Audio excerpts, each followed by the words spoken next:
The smartest people are those who turn small daily steps into lifelong progress because they understand that consistency creates lasting change while shortcuts fade away. Becoming smarter every day means being brave enough to unlearn what holds you back. Every day people wake up with the same routine, but many never ask themselves how to grow sharper, wiser, and more capable. They often spend hours on habits that add little value, leaving their mind tired and restless. What they should do instead is focus on simple daily actions that train their brain, improve their focus, and expand their understanding of life. Smart people do not waste time waiting for change. They create it through discipline and small choices that build up over time. These choices are not complicated, but they require intention and consistency. By following habits that strengthen thinking, boost confidence, and open new perspectives, anyone can increase their intelligence step by step. If you're ready to learn the 10 habits of smart people, then let's dive in. Chapter 1. Start your day early with clear intention. Most people wake up already behind. The alarm rings and the first thought is how little time they have left. The body feels heavy. The mind feels rushed. The day starts with stress instead of clarity. I know this struggle because I have lived it. I remember mornings when I woke up late, stumbled out of bed and tried to catch up with everything at once. It left me frustrated and unprepared. The truth is that a day started this way often ends the same way. But when you begin early with purpose, everything changes. You feel in control instead of trapped. You feel ahead instead of behind. You feel calm instead of restless. That one choice shapes your energy, your focus, and your future. Starting your day early is not just about time. It is about the quality of your mind and the tone of your emotions. Think about the difference between rushing through the morning and calmly entering it with intention. In one case, you feel scattered and drained before noon. In the other, you feel composed and ready for challenges. The early hours are quiet and calm. They allow you to think with clarity and act with confidence. Your thoughts are not competing with constant noise. You can hear yourself clearly. You can notice what you want. You can create direction before the world interrupts you. I want you to imagine this for a moment. You wake up while the sun is still low. The room is still. You feel the cool air on your face. There are no messages pulling you yet. There are no demands on your attention. In that moment, you are free to design the day. You are free to choose your attitude, your focus, your actions. That is why the early hours are so powerful. They give you a head start not only on tasks but also on mindset. They give you space to decide how you will show up for the day. That decision, made in quiet, carries weight all day long. Now let me be honest with you. Waking up early is not easy at first. The bed feels warm. The body feels tired. The temptation to stay under the covers is strong, but success never comes through comfort. It comes through discipline. The first few days may feel uncomfortable. The first few mornings may feel unnatural. But soon your body adjusts and your mind thanks you. Every extra hour gained in the morning is an investment. It is an hour to prepare instead of react. It is an hour to sharpen your mind instead of dull it with distraction. When you rise early, you create space for clarity. But that space must be filled with intention. Without intention, even an early start can be wasted. Some people wake early and lose themselves in random activity. They check their phone. They scroll through endless distractions. They fill their mind with noise before the day has begun. That is not the point of rising early. The point is to direct your mind toward what matters. The point is to set a clear path before the hours slip away. The early morning must become a time of conscious choice, not unconscious consumption. Clear intention begins with asking yourself honest questions. What do I want from today? Who do I want to be in this day? What attitude will I choose when challenges arrive? These questions are not complicated. They are simple, but they shape everything. When you wake early and answer them, you create alignment between your thoughts and your actions. You no longer drift. You no longer stumble into the day. You enter with strength. You move with direction. That is the essence of living smarter every day. Think about how powerful it is to decide your intention before the world has a chance to decide it for you. Most people let their first message or first problem set the tone of their day. If the first email is stressful, the whole morning feels heavy. If the first call is negative, the whole mood turns sour. But when you wake early and define your intention, those things lose their power. You already chose your tone. You already set your direction. You already decided who you will be. That choice gives you resilience. It gives you control. It gives you strength to rise above the noise. There is something deeply human about the feeling of progress. When you start your day early and with intention, you feel that progress before anyone else. You feel it before the rush begins. You feel it before demands arrive. That sense of progress fuels motivation. It builds confidence. It creates momentum that carries you forward. The mind loves momentum. The heart loves progress. Give yourself that gift by beginning early with a clear sense of what matters. It will not only make you smarter in your decisions, but stronger in your spirit. Let us be practical here. What does it mean to start early with clear intention? It means setting your alarm at a time that gives you space, not just minutes. It means avoiding the trap of snoozing, because snoozing is another way of saying you are not ready to meet the day. It means having a simple routine that grounds you. Drink water to wake your body.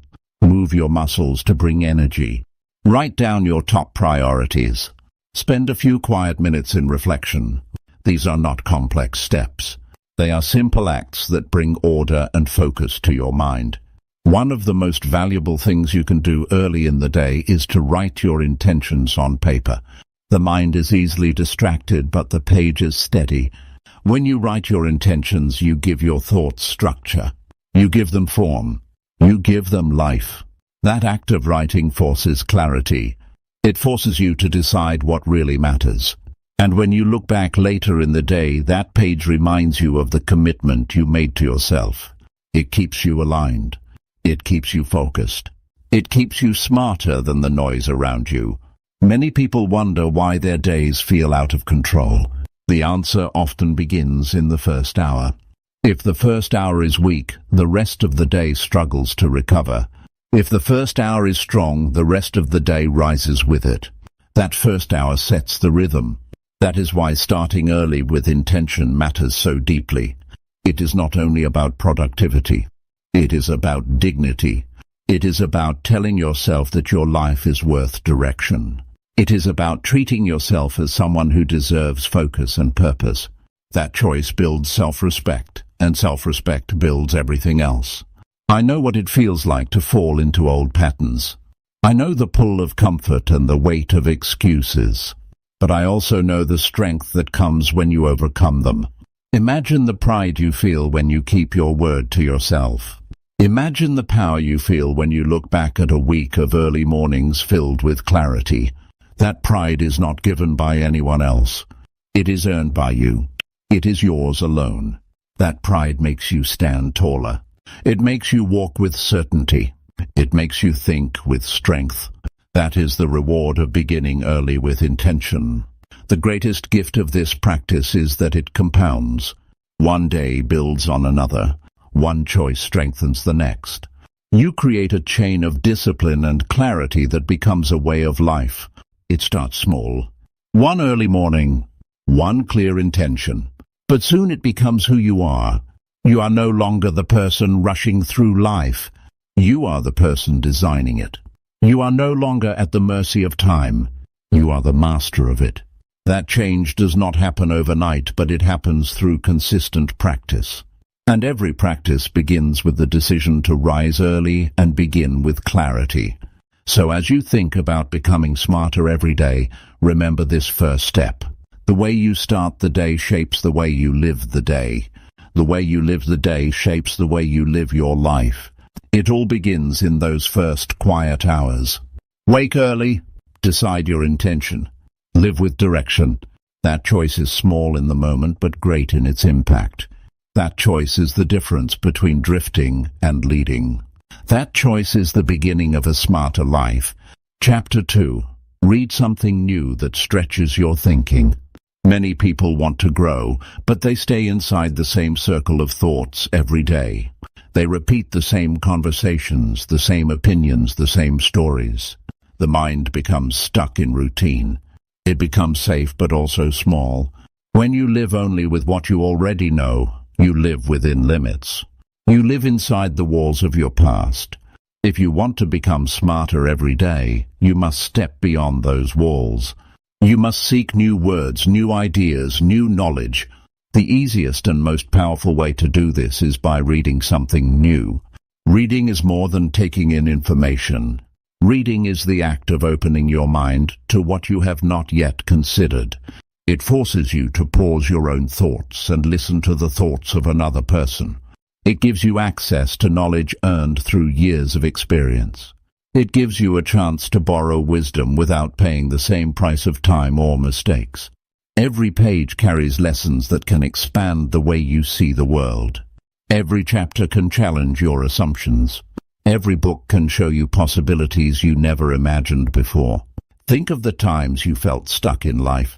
The same problems seemed to repeat. The same struggles came back again and again. In those moments, you did not need more of the same thinking. You needed new thinking. That new thinking often comes from reading. A single idea can spark a breakthrough. A single story can shift your attitude. A single piece of knowledge can solve a problem that has haunted you for years. This is why reading is one of the most direct ways to stretch your mind. It brings in fresh air when your thinking feels stale. I want you to remember how it feels when you first discover something meaningful in a book. Your heart beats faster. Your eyes widen. Your mind feels alive. You feel that spark of understanding that was not there before. It is like the world opens a new door for you. That experience is priceless. It gives you hope. It gives you energy. It gives you a tool you can carry into your life. That is why reading every day matters. It gives you small sparks of discovery that keep your mind sharp and your spirit inspired. Some people say they do not have time to read. The truth is, they do not make time. They choose to fill their hours with noise instead of nourishment. They scroll through distractions. They watch endless shows. They repeat shallow routines. Reading does not demand endless hours.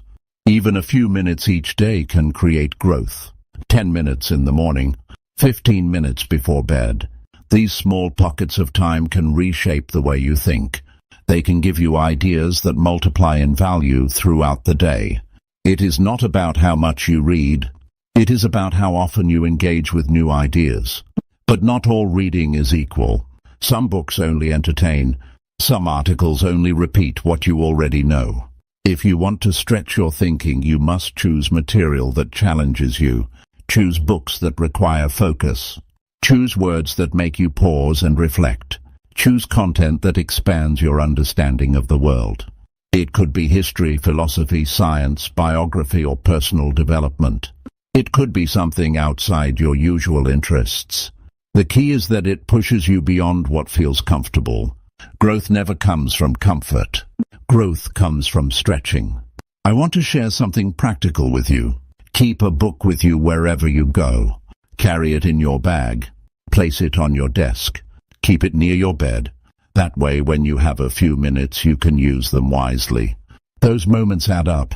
Waiting in line becomes an opportunity. A quiet evening becomes a gift. A few pages here and there turn into whole books over time. You do not need to read for hours at once. You only need to read consistently. Consistency is what builds strength in the mind. As you read, do not rush through the words. Take time to think about them. Pause when a sentence strikes you. Ask yourself how it applies to your life. Reflect on what you can do with the idea. Write down the thoughts that move you. A journal next to your book is a powerful tool. It helps you capture insights before they fade. It helps you remember lessons when the day becomes busy. It helps you turn reading into action. Knowledge without action fades quickly. Knowledge with action becomes wisdom. Reading something new also helps you connect with others in deeper ways. When you learn, you have more to share. Conversations become richer. You bring new ideas to your friends, your family, your team. You inspire curiosity in others. People respect those who bring value to discussions. Reading equips you to be that person. It allows you to speak with insight instead of empty words. It allows you to guide instead of follow. It allows you to add depth where others only repeat what they have heard. That is the kind of influence that makes a difference. The beauty of reading is that it humbles you while it empowers you. It humbles you because it shows how much you still do not know. It empowers you because it shows how much you can learn. This balance keeps your ego in check while keeping your ambition alive.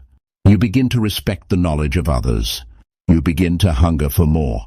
You begin to understand that becoming smarter is not about having all the answers, but about being willing to keep seeking them. That willingness keeps your mind young and alive. I remember times in my own life when reading saved me from narrow thinking. I came across books that showed me new strategies for business, new ways to lead, new ways to think about success. Without those words, I would have remained stuck in limited patterns. With those words, I built a new life. That is the power of reading. It is not abstract. It is practical. It is not distant. It is immediate. It gives you tools you can apply today, not someday.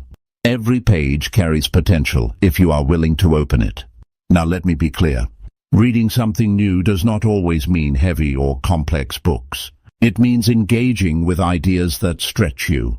For one person, it may be a scientific article. For another, it may be a biography of a leader. For someone else, it may be a thoughtful essay or a new subject entirely. The key is that it forces you to think beyond your usual line of thought. It should make you stop and ask questions. It should make you challenge your own opinions. It should make you uncomfortable in a good way. That is the sign your mind is stretching. When you start to practice this daily, something interesting happens. You begin to see connections between ideas.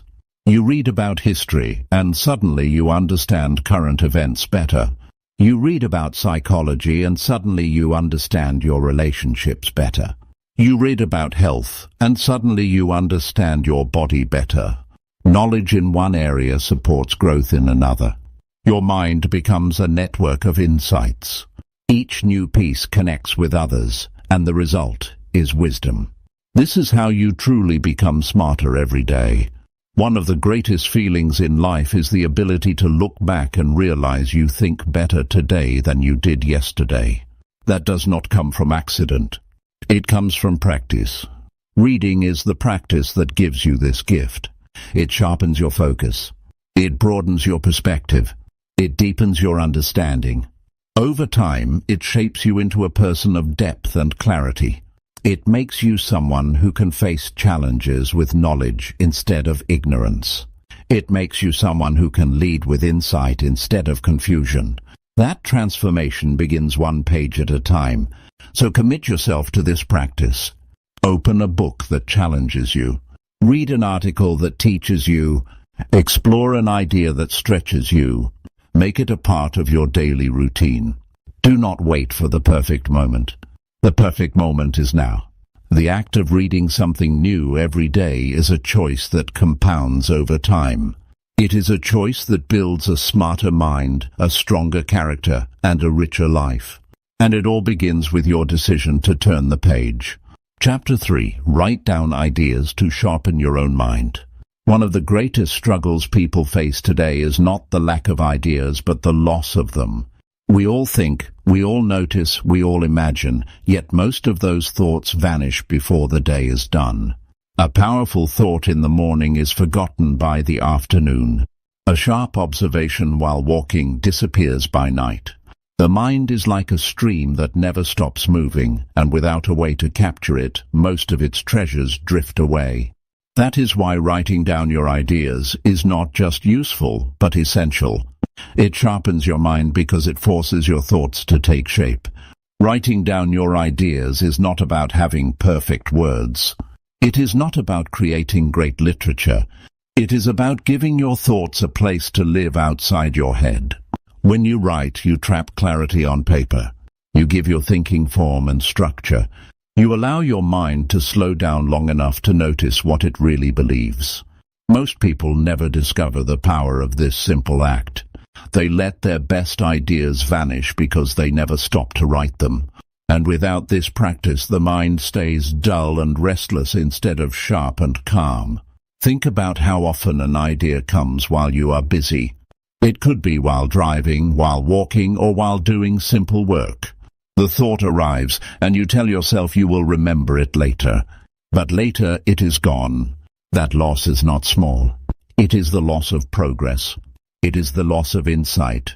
It is the loss of a potential breakthrough. That is why carrying a notebook or using a simple journal can change your life. Every time you write down an idea, you protect it from being lost. You build a personal library of your own mind. There is something powerful about looking at your thoughts on paper. When they are only in your head, they seem blurry and vague. When you write them, they become solid and clear. You can see them. You can examine them. You can improve them. The act of writing is like holding up a mirror to your mind. It reveals patterns you never noticed. It exposes weak thoughts that collapse when tested. It strengthens good thoughts that grow stronger when explored. This process does not just capture your ideas.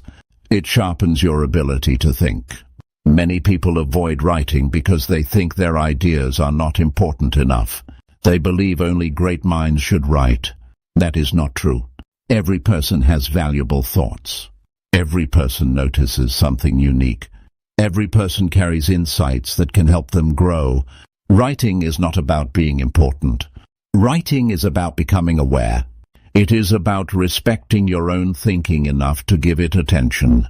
The more you write, the more you realize how much you actually think and how much potential you hold. I want you to imagine this simple scene. You wake up with a thought that excites you. You write it in your notebook. Later in the day, you add another idea about work. In the evening, you write a reflection about a conversation you had. At the end of the week, you look back at these notes. You see a collection of thoughts that would have been lost without writing. Now they are real. They are waiting to be developed. They are tools you can use. That is the reward of this practice. It creates a permanent record of your growth. Writing down ideas also improves memory. The act of writing forces the brain to focus. It demands attention. It tells your mind that the thought matters. This focus makes it easier to recall later. You may forget random details, but you will remember what you have written. That memory gives you an advantage.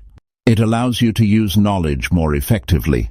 It prevents you from repeating the same mistakes. It helps you connect past thoughts with new ones, creating deeper understanding. Writing is not just storing ideas. It is training your memory to hold them longer. Another benefit of writing ideas is clarity of decision. Often we feel confused because too many thoughts fight for attention.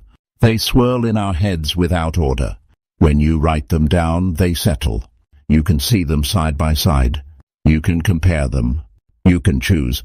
Writing removes the fog. It creates order out of chaos. It helps you decide with confidence instead of doubt. The mind becomes sharper not when it holds more, but when it arranges clearly what it already has. Writing is the tool that makes this arrangement possible. Do not think you must write long essays. Even a single sentence can be enough. A short note can hold a great idea. A few words can spark deep thought later. The goal is not length, but consistency. Write something every day. It can be a question. It can be a reflection. It can be a plan. It can be a lesson you learned. The act itself is what matters. Over time, these small notes grow into a rich source of wisdom. They become a history of your thinking. They become evidence of your progress. They become a treasure that belongs only to you. Some of the most successful people in history kept notebooks of their ideas. They knew the mind forgets, but the page remembers. They knew that ideas are fragile when first born, but strong once written. They built their lives on the habit of capturing thoughts before they disappeared. You can do the same. You do not need to be famous or powerful. You only need to respect your thoughts enough to write them down. That respect will sharpen your mind and prepare you for greater achievements. When you write, do not judge yourself. Do not worry if the words are perfect. Do not stop because the handwriting is messy. The value is not in beauty but in truth. Write what you think. Write what you feel. Write what you want. Over time, you will notice your writing becomes clearer. Your thinking becomes sharper. Your ability to express yourself becomes stronger. This growth is natural. It comes from practice, not pressure. Give yourself the freedom to write without fear, and the results will surprise you. There will be days when you do not feel like writing. The mind will feel tired. The thoughts will feel dull. On those days, write anyway. Write a single line. Write a simple thought. The habit itself matters more than the content. By keeping the habit alive, you keep your mind sharp. The very act of writing, even when uninspired, builds discipline. That discipline prepares you for the days when the great ideas do arrive. Without the habit, those great ideas would slip away. With the habit, you will be ready to capture them. Writing ideas also helps with problem solving. When you face a challenge, write down possible solutions. Write down what you fear. Write down what you hope. This process gives your mind space to explore without pressure. Often the answer appears while writing. The act of putting the problem on paper weakens its power. It no longer feels like a storm inside you. It feels like a puzzle outside you. And puzzles can be solved. Writing turns vague problems into clear challenges. Clear challenges can be met with strong solutions. Over time, you will notice that your notebook becomes a reflection of your growth. You will see how your ideas evolve. You will notice how your thinking matures.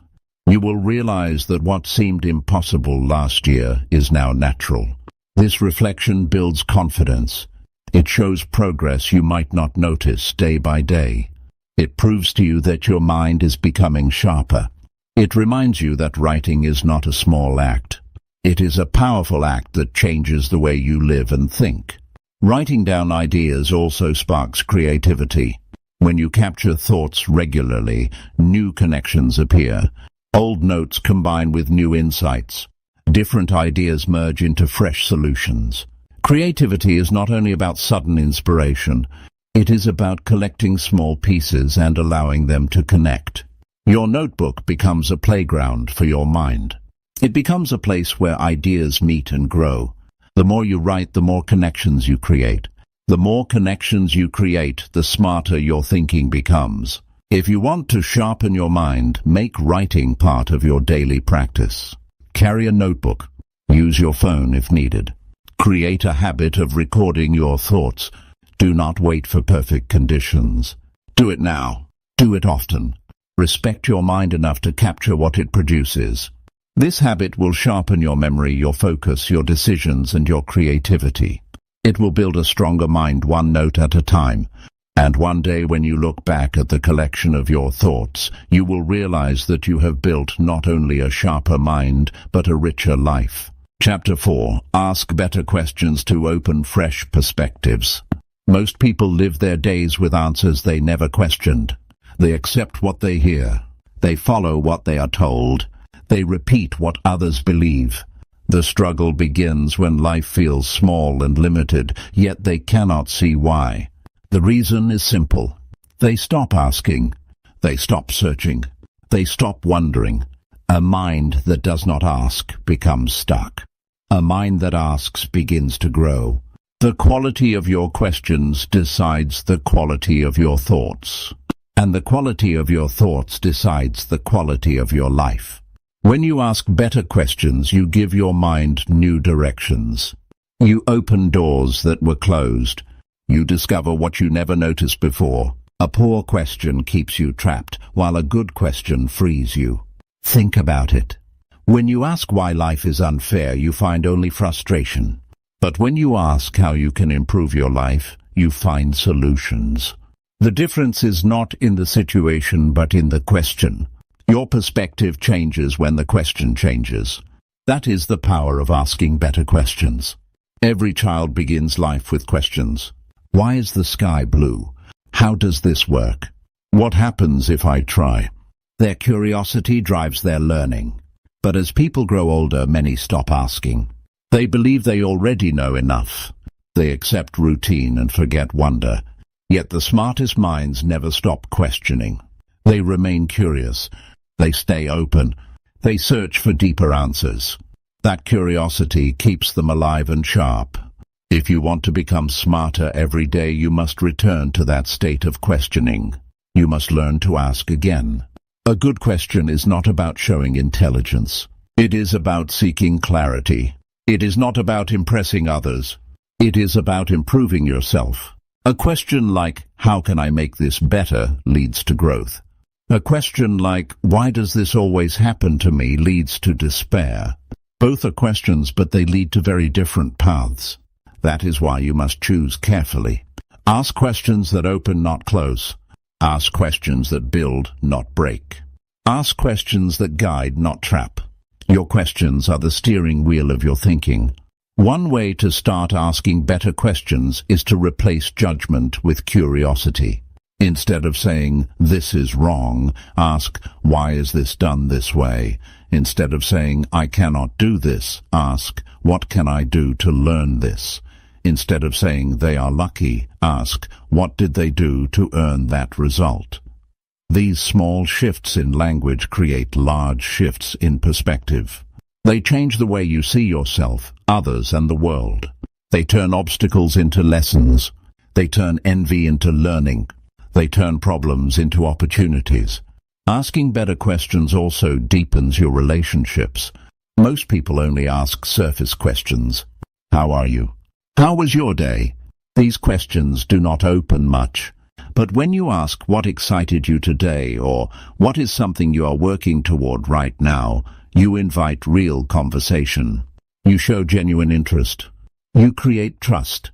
You make people feel seen. Better questions bring better connections. They turn shallow talk into meaningful exchange. They allow you to learn from others instead of only talking about yourself.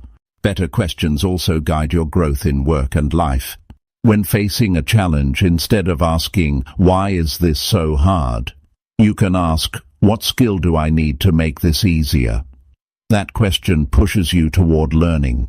When you fail, instead of asking, why do I always fail, you can ask, what did this failure teach me? That question gives you progress. When you face success, instead of asking, how can I celebrate, you can ask, how can I repeat this? That question builds consistency. Every shift in question changes your direction. Think about the difference between asking, what do I want in life, and asking, who do I need to become to live the life I want? The first question points at desires. The second points at growth.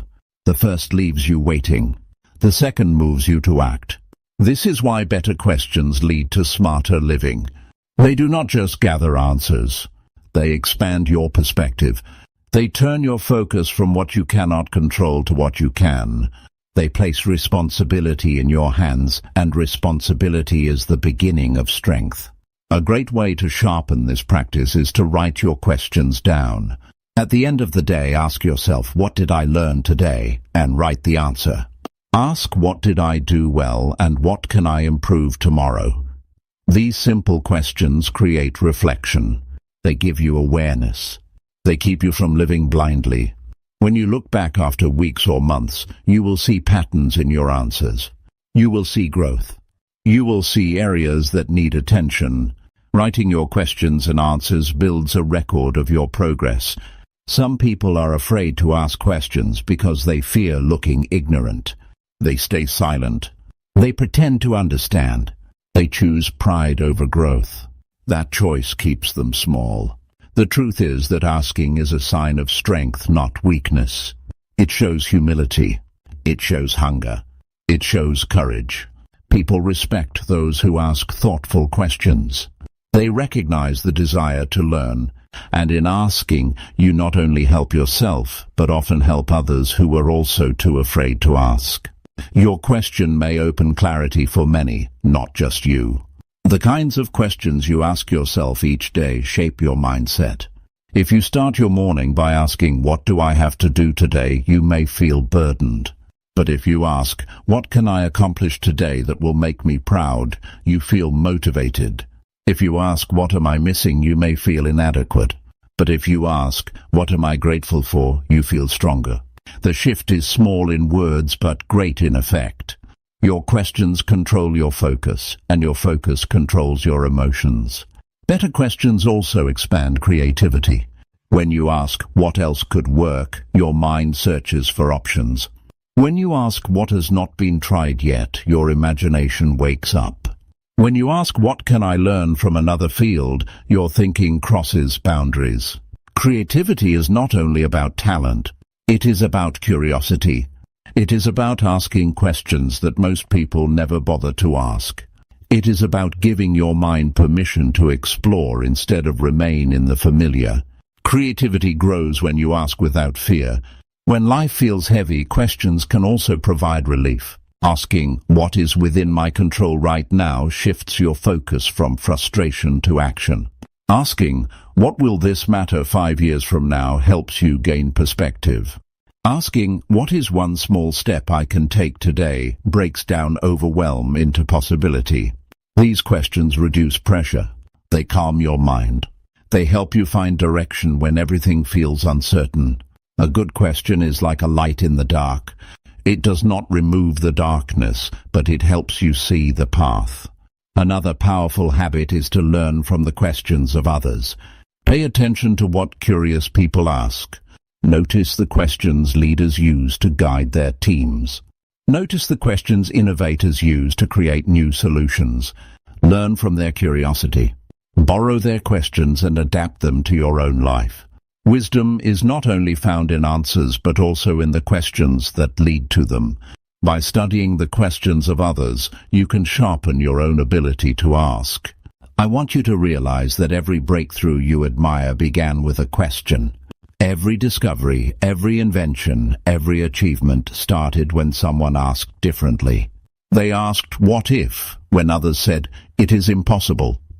They asked, "Why not?" when others said, "It has always been this way." They asked, "How can this improve?" when others said, "It is good enough." That willingness to ask changed everything. You have the same power. You can unlock new possibilities in your own life by daring to ask better. If you truly want to become smarter every day, do not settle for easy questions. Easy questions bring easy answers. Hard questions bring growth. Ask yourself the questions that make you think. Ask, "Am I living up to my potential?" Ask, "What habits are holding me back?" Ask, "Who do I need to learn from?" These questions may feel uncomfortable. They may even hurt, but they open fresh perspectives. They push you to face truth. They guide you toward real change. Comfort never sharpens the mind. Honest questions do. The habit of asking better questions will transform the way you live. It will keep your mind open. It will keep your perspective fresh. It will keep you from being trapped in old ways. Every time you feel stuck, ask a new question. Every time you feel lost, ask a new question. Every time you feel curious, ask a new question. The answers will come. The growth will follow. The smarter life you seek begins not with what you know, but with the questions you dare to ask. Chapter 5. Spend time with people who challenge you. One of the greatest struggles many people face is staying the same year after year.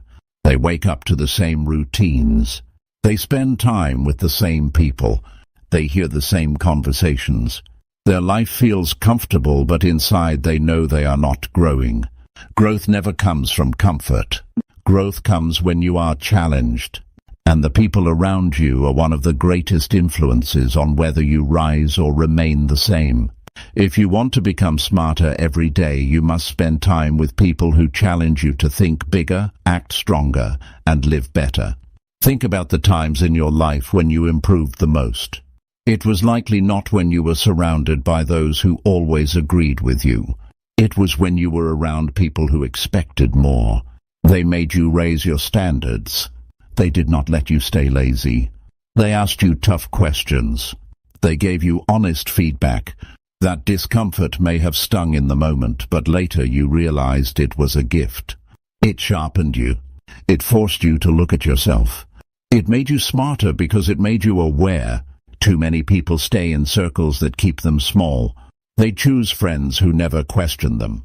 They stay in groups where everyone shares the same limits. It feels safe, but it is dangerous. When no one challenges you, you stop changing. When no one pushes you, you stop growing. A mind that never meets resistance becomes weak. A life that never meets challenge becomes dull. If you want strength, if you want growth, you must put yourself with people who expect more. Those people may intimidate you at first, but they will also inspire you. Spending time with people who challenge you does not mean surrounding yourself with critics. It means being around people who hold themselves to high standards and encourage you to do the same. It means being near people who think deeply, act decisively, and live intentionally. Their presence alone makes you rise. Their words make you reflect. Their actions set an example you cannot ignore. You cannot spend hours with such people and remain unchanged. They force you to look higher, and they make you want to reach it.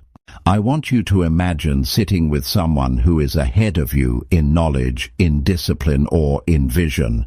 At first it may feel uncomfortable. You notice your own gaps. You feel the difference. But as you listen, as you learn, as you absorb, you begin to stretch. You start asking better questions. You start noticing details you once ignored. You start holding yourself accountable in ways you never did before. That is the power of the right company. It pushes you beyond your old limits without you even realizing it. This does not mean you abandon the people who care about you. It means you balance your circle. You keep the ones who love you, but you also add the ones who challenge you. You need both. Comfort without challenge makes you weak. Challenge without comfort makes you hard. But the right mix makes you strong and balanced. You need people who will celebrate you, but you also need people who will question you. You need those who support you, but also those who push you. Growth requires both encouragement and challenge. When you spend time with people who challenge you, you begin to adopt their habits. If they read, you read more. If they work hard, you raise your effort. If they set goals, you start setting your own. Human beings absorb the energy of those around them. That is why your environment is so important. If your environment is lazy, you will feel lazy. If your environment is sharp, you will feel sharp. Choosing your company is choosing your future. Every person around you is either pulling you forward or holding you back. The truth is, not everyone will like this choice. Some of your old friends may feel left out. They may question why you spend less time with them. They may even try to pull you back into old habits. You must stay strong. Your growth is not a rejection of them. It is a commitment to yourself. If they care, they will respect it. If they do not, then they were never truly supporting your growth in the first place. Remember, your life belongs to you. You cannot waste it staying small for the sake of others. The challenge is not only about knowledge, but also about mindset. Being around people who challenge you changes how you think about problems. They will not let you complain for long. They will ask, what will you do about it? They will not let you stay stuck. They will ask, what is your next step? Their mindset infects yours. Their strength becomes your strength. You start thinking more strategically. You start acting more decisively. You start approaching life with more confidence. That is the gift of being in the right company. I want you to think of the people in your life right now. Do they make you better? Do they stretch your thinking? Do they inspire you to rise? Or do they keep you the same? Do they lower your energy? Do they distract you from your goals? Be honest. The answer matters more than you realize, because the people around you shape not just your mood, but your future. If you want to live smarter, choose to spend more time with those who challenge you to grow. That one decision can change the direction of your life. Finding such people may feel difficult, but they are closer than you think. Look for mentors in your workplace. Look for communities where people gather to learn and improve. Look for groups that focus on growth, not gossip. Seek people who live the way you want to live. Approach them with humility. Ask them questions. Show that you are eager to learn. You will be surprised how many are willing to share. Growth-minded people respect those who want to grow. They will welcome you if you are serious and consistent. Sometimes the people who challenge you the most are not those who speak the loudest, but those who live with quiet discipline. You watch how they use their time. You see how they treat others. You notice how they remain calm in pressure. Without saying a word, they set an example. Being around them challenges you to reflect on your own behavior. It makes you realize where you fall short. It inspires you to rise without them even asking. That is the silent power of being around strong individuals. Spending time with people who challenge you also teaches humility. You realize you are not the smartest in the room. You see how much more there is to learn. This humility is healthy. It keeps you open. It keeps you hungry. It prevents pride from closing your mind. Too many people want to always be the smartest in the room. They avoid those who outshine them. That is a mistake. If you are always the smartest, you are in the wrong room. You must seek rooms where you feel stretched. That discomfort is the sign of growth. You will also learn that challenge is not always pleasant. Sometimes it hurts to hear the truth. Sometimes it is frustrating to realize how much work you still need to do. But pain is part of growth. A coach pushes an athlete until their muscles ache because that is how strength is built. In the same way, people who challenge you may push you to the point of discomfort. But that discomfort is where your mind sharpens. That is where your character strengthens. That is where your future expands. Over time, you will notice a change in yourself. You will think differently. You will speak differently. You will act differently. And when people ask what caused the change, you will realize it came from the company you kept. The people who challenged you shaped you. They gave you new standards. They gave you new expectations. They gave you new strength. That influence is lasting. It will stay with you even when you are alone. It will guide your choices even when no one is watching. That is the long-term power of the right company. So if you want to live smarter every day, look closely at who you spend your time with. Choose people who make you uncomfortable in the best way. Choose people who demand growth. Choose people who push you to think bigger and act better. Spend time with them as often as you can. Let their example rub off on you. Let their challenge shape you. Because when you walk with people who expect more from you, you soon begin to expect more from yourself. And when you expect more from yourself, your life begins to rise. Chapter 6. Practice listening more deeply to learn faster. One of the greatest struggles in human connection is that most people do not really listen. They hear words, but their mind is somewhere else. They wait for their turn to talk instead of paying attention. They think about what they want to say instead of understanding what is being said. This habit keeps people from learning. It keeps them from connecting. It keeps them from growing. If you want to become smarter every day, you must learn the art of deep listening. Listening deeply is not passive. It is active. It is deliberate. It is one of the fastest ways to learn. When you listen deeply, you absorb knowledge that others miss. Every person you meet has experiences you do not have. Every person has a story, a lesson, a perspective. But you can only gain it if you truly listen. If you are distracted, you lose it. If you are impatient, you miss it. The mind cannot learn if it is busy with itself. The mind only learns when it opens. Listening is the key that opens the mind. The more you listen, the more you understand. The more you understand, the faster you learn. Think about how you feel when someone listens to you with full attention. You feel valued. You feel respected. You feel understood. That feeling is powerful. Now think about how rare it is.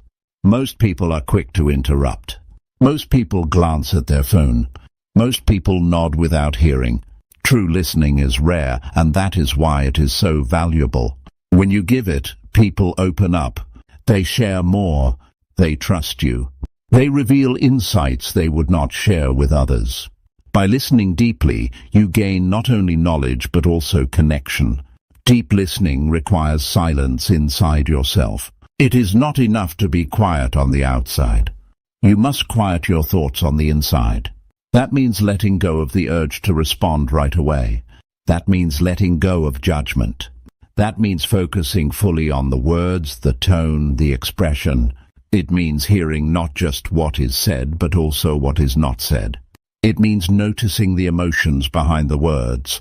This level of attention takes practice, but it transforms your understanding. It turns ordinary conversation into real learning. Many people think learning only happens through books or classes.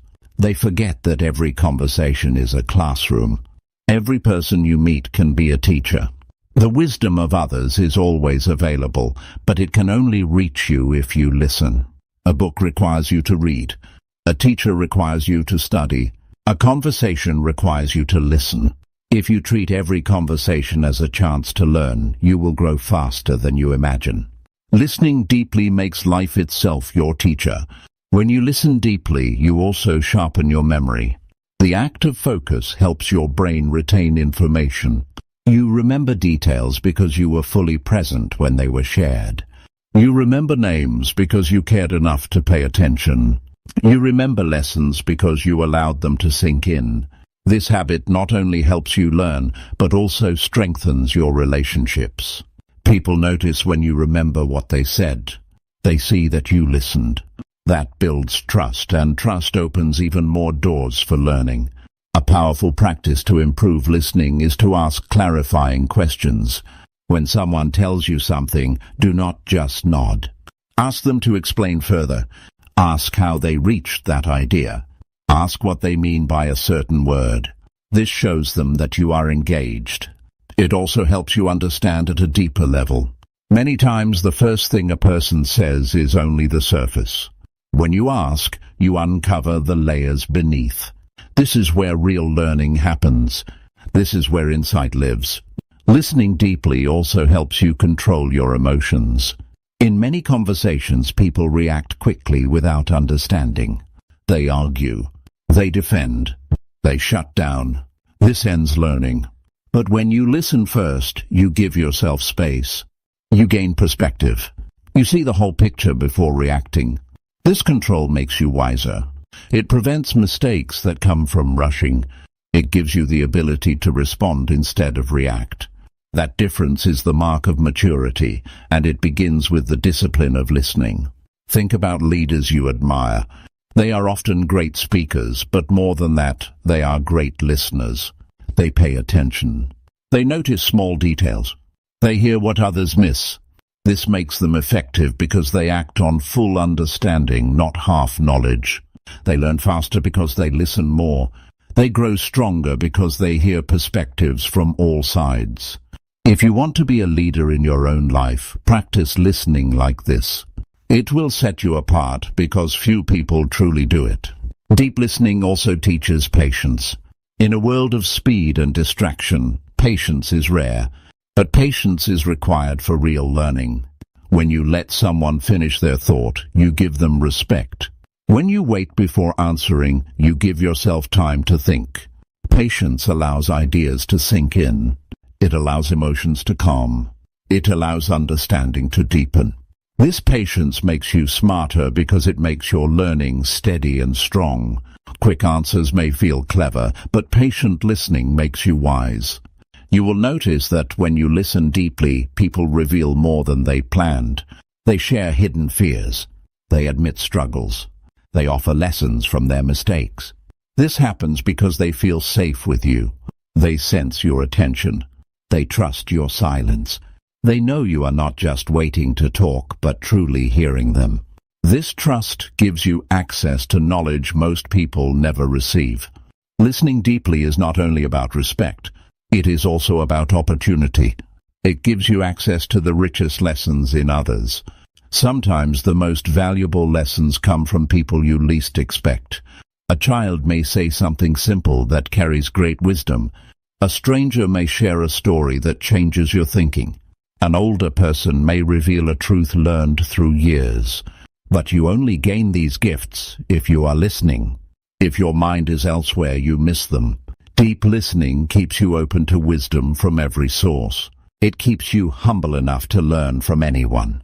It keeps you alert to lessons in every moment. Listening deeply also strengthens self-awareness. When you hear others fully, you begin to notice your own patterns. You notice how quickly you want to interrupt. You notice how often you drift into your own thoughts.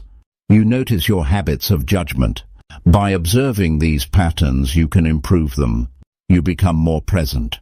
You become more patient. You become more thoughtful. This self-improvement sharpens not just your listening, but your entire mind. Listening to others teaches you to listen to yourself more honestly.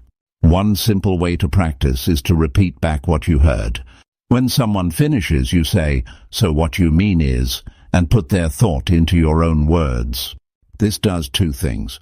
First, it shows them that you listened. Second, it tests your own understanding.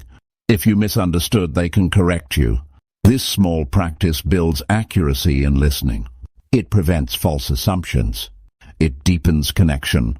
It turns passive hearing into active understanding. Deep listening also reduces conflict. Most arguments continue not because of real disagreement, but because of poor listening. People fight over misunderstandings. They argue without hearing the full story. But when you listen deeply, you diffuse tension. You make the other person feel valued. You show them you care. This often calms emotions and allows real dialogue. Conflict is not solved by louder words. It is solved by deeper listening. This skill makes you not only smarter but also more peaceful. Over time, listening deeply becomes a habit that changes the way you live. You notice more in every interaction. You learn faster in every situation. You build stronger relationships in every circle. You stop wasting energy on half-truths. You stop missing lessons that are right in front of you. You begin to carry yourself with calm and confidence because you know how to learn quickly. And the secret is not in talking more. The secret is in listening more. The smarter life begins with the discipline of giving your full attention. Chapter 7. Teach what you know to lock in wisdom. One of the most common struggles people face is forgetting what they learn. They read a book, they listen to a talk, they hear advice, and for a short time they feel inspired. But days later the lesson fades. The knowledge becomes vague. The details are lost. The reason is simple. They never took the time to share what they learned. They never taught it to anyone else. Teaching is the act that locks in wisdom. It forces you to organize what you know, to explain it clearly, and to prove that you truly understand it. Without teaching, knowledge slips away. With teaching, it becomes part of who you are. When you teach, you cannot hide behind half-understanding. You must explain it in a way someone else can use. That process reveals what you know well and what you do not. If you stumble, you discover where your learning is weak. If you explain smoothly, you prove your grasp. Teaching is not about showing off. It is about reinforcing your own growth. Every time you teach, you strengthen the walls of your own understanding. The act of giving away knowledge is what makes it stay. Think about how students prepare for an exam. Those who study alone often forget quickly. But those who explain the lessons to others remember them more clearly. The brain works harder when it tries to teach. It organizes information. It creates structure. It looks for examples. This mental effort deepens the memory. It sharpens the insight. That is why teaching is one of the fastest ways to learn. The more you share, the stronger your knowledge becomes. Teaching does not always mean standing in front of a classroom. It can be as simple as explaining an idea to a friend. It can be guiding a colleague through a process. It can be helping someone younger understand what you already learned. It can even be writing your ideas for others to read. Every form of teaching forces you to clarify. Every form of teaching challenges you to think deeply. Every form of teaching helps you remember.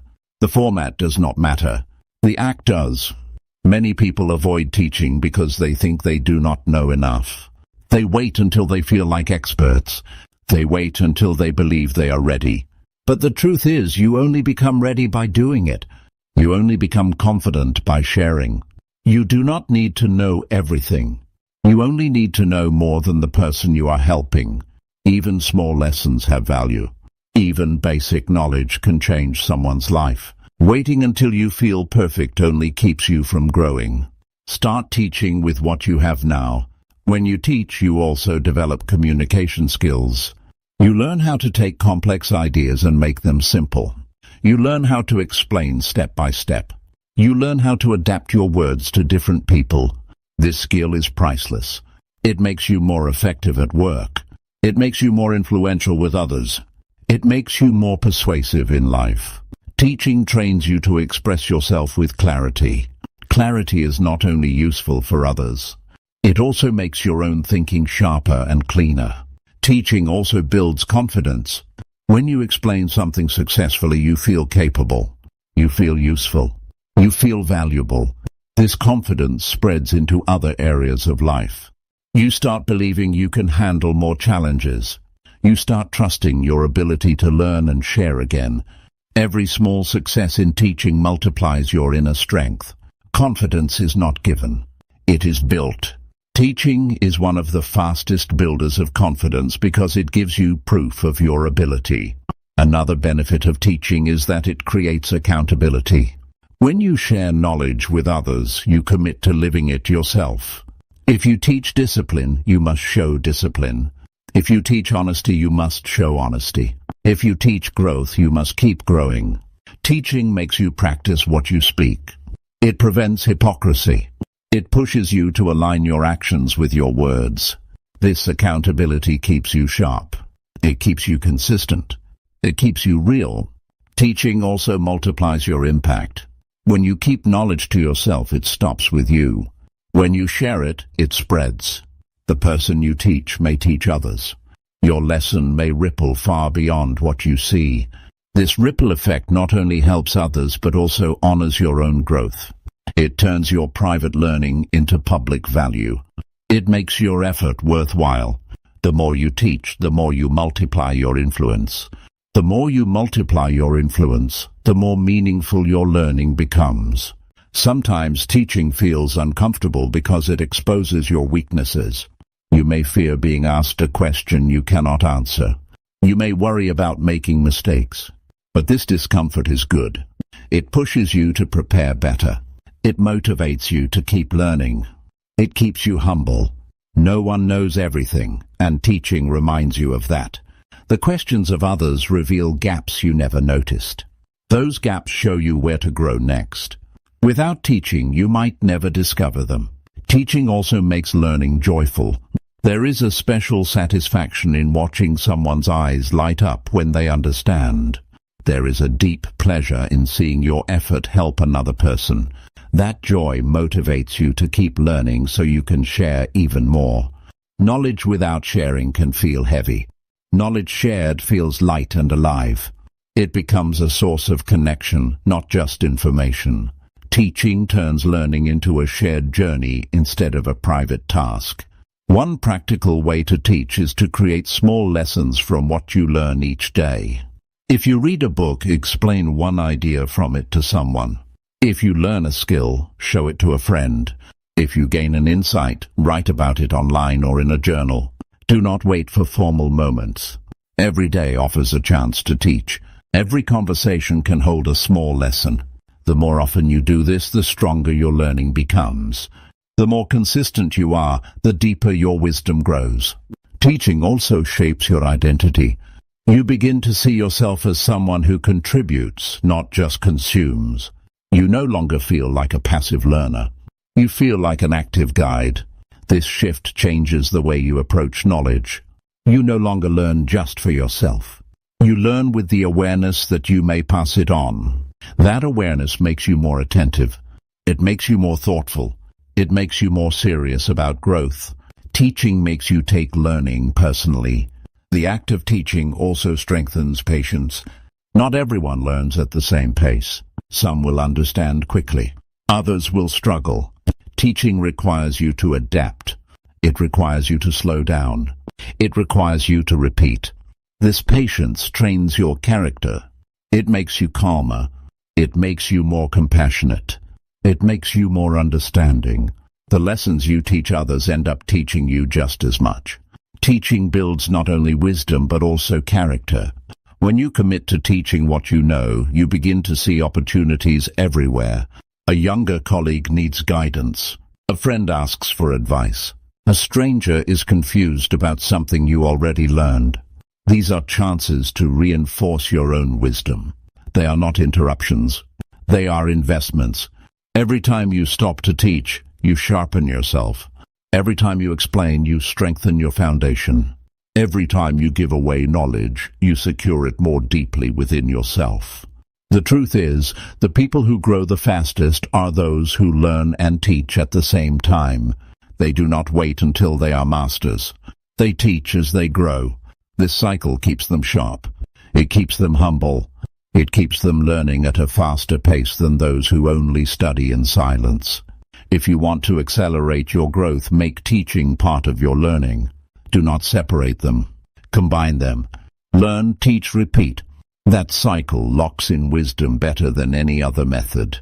So the next time you learn something new, ask yourself one question. Who can I share this with today? Then do it. Teach it. Explain it. Pass it on. You will notice the difference right away. You will remember it longer. You will understand it better. You will feel it become part of you. Teaching is not the end of learning. Teaching is the final stage that turns learning into wisdom. Without it, knowledge fades. With it, wisdom stays. And the more you teach, the more you grow. Chapter 8. Learn a new word and use it today. Most people speak the same way year after year. They use the same words, the same phrases, the same expressions. Their vocabulary never grows, and as a result, their thinking never expands. Words are not just sounds. Words are tools. They shape how we think. They define how we express. They limit or expand the way we connect with the world. When your vocabulary is small, your thinking feels trapped. When your vocabulary grows, your mind opens. That is why learning a new word every day is a powerful practice. It is small, simple, and yet it builds intelligence in a real way. Learning a new word is more than memorizing letters.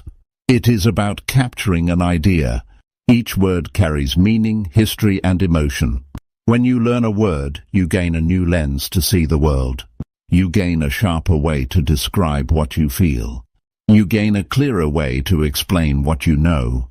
Without words, even the best ideas remain trapped inside. With the right word, you unlock your ability to communicate. This is why a single new word can change the quality of your thinking and your speaking. Think about how often people struggle to express themselves. They say, "I don't know how to explain it," or "it's hard to put into words." What they really mean is they do not have the vocabulary. The idea is in their mind, but the words are missing. That is frustrating. It is like holding a picture that no one else can see. The moment you learn the right word, you gain the ability to share it. You feel relief. You feel empowered. You feel sharper. That is the gift of learning a word that matches your thought. When you add new words to your vocabulary, you add precision. Instead of using vague language, you use exact language. Instead of saying, "I feel bad," you can say, "I feel restless," or "I feel discouraged." Those are different. They carry different meaning. They help others understand you more clearly. They help you understand yourself more clearly. Precision in words leads to precision in thinking. If you want your mind to be sharp, you must give it sharp tools. Every new word is a sharper tool. The practice of learning a word does not take long. You can find a new word in a book, an article, or even a conversation. You can pick it from a dictionary, or you can notice it when someone else uses it. The key is not just to notice it, but to use it. Words only become yours when you practice them. Reading them is not enough. You must speak them. You must write them. You must put them into life. Otherwise, they slip away as quickly as they came. I want you to imagine this. You learn one new word today. You practice it in conversation.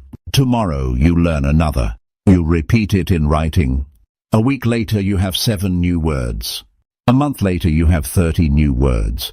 A year later, you have over 300 new words. Think about the power of that.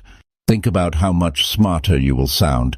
Think about how much clearer your thoughts will be. The growth is steady and lasting. It is not flashy, but it is real. Using new words also builds confidence. Many people stay silent in conversations because they cannot find the right words. They feel less capable. They hold back. But when you have the right vocabulary, you feel ready. You can share your thoughts with certainty. You can express your ideas with clarity. You feel equal in any conversation. Confidence is not about speaking more. It is about speaking better.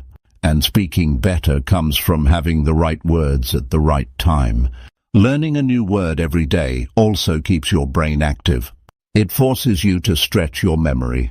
It challenges you to recall and practice. The brain, like the body, needs exercise. Repetition builds strength. Each time you recall a word, you strengthen the connection in your mind. Each time you use it, you reinforce the learning. Over time, your brain becomes sharper. It becomes quicker. It becomes more agile. This is how a small daily habit creates long-term mental strength. Words also expand your world. Every culture, every field, every subject has words that carry unique meaning. When you learn them, you gain access to new ways of seeing. You may learn a word from science that makes you think differently about nature.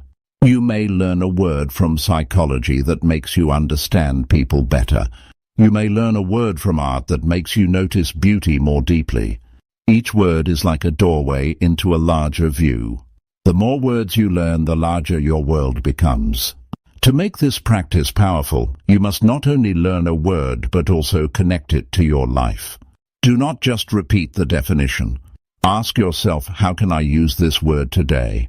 Then apply it. Use it in a sentence when speaking to a friend. Write it in a journal. Share it in a message. The more personal the use, the stronger the memory. A word used in real life is a word that stays. A word left unused is a word that fades. Practice is the bridge between knowledge and wisdom. Another benefit of learning new words is that it makes you a better listener. When your vocabulary grows, you understand more when others speak. You catch details you would have missed. You notice nuance in their language. You connect more deeply to what they mean. Listening becomes easier because your mind recognizes more. The more words you know, the richer every conversation becomes. It is like unlocking hidden layers in the speech of others. Do not underestimate the power of small growth. One word a day may not seem like much, but over years it adds up to a transformation. It changes the way you think, the way you speak, the way you connect. It separates those who remain stuck in simple language from those who grow into rich expression. The difference shows in career. It shows in relationships. It shows in leadership. Those who master language master influence. And influence begins with words. If you want to make this habit stick, create a simple system. Keep a small notebook for new words. Write down the word, its meaning, and an example sentence. Review it at night before sleep. Try to use it the next day. If you forget, repeat it again. Do this daily. Soon it will become natural. Your mind will start looking for new words everywhere. Curiosity will guide you.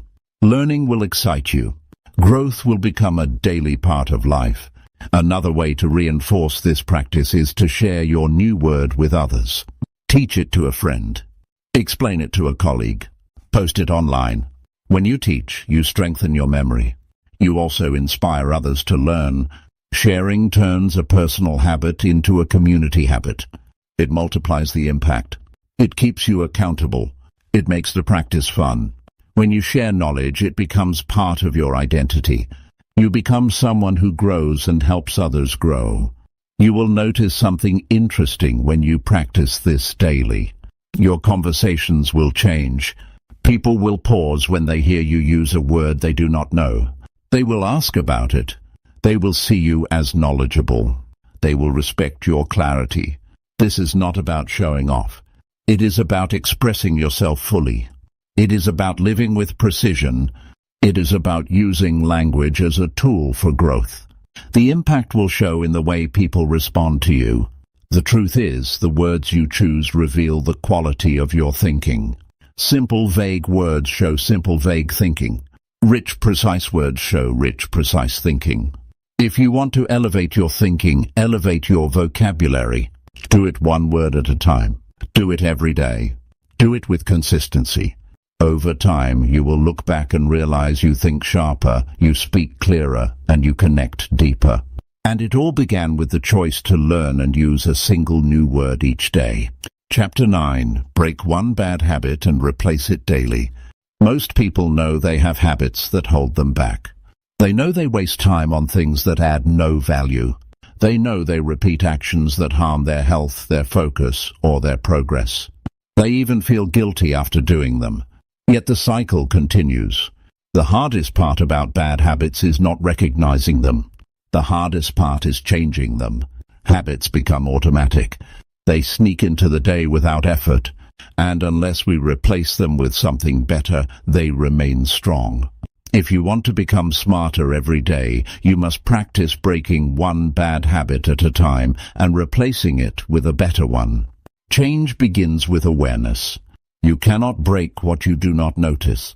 Many people live on autopilot. They grab their phone the moment they wake. They eat when they are not hungry. They delay what they should start.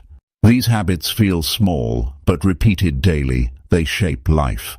To break them, you must first pay attention. Observe your actions. Notice what you repeat without thinking. Be honest with yourself.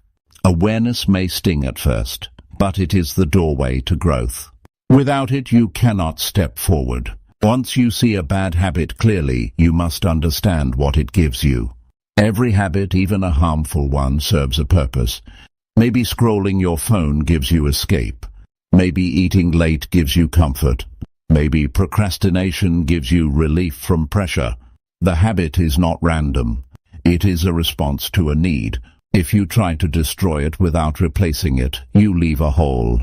That hole pulls you back. That is why breaking a habit requires replacing it. You must give your mind and body something better in return. Replacement does not have to be dramatic. If you always scroll before bed, replace it with reading a few pages of a book. If you always snack when bored, replace it with drinking water or stretching. If you always complain, replace it with asking how you can improve. Small replacements are powerful. They turn the same moment into a new direction. Over time, the brain adapts. It begins to prefer the new choice. What was once forced becomes natural. That is how you turn weakness into strength. Do not try to break every bad habit at once. That is where many people fail.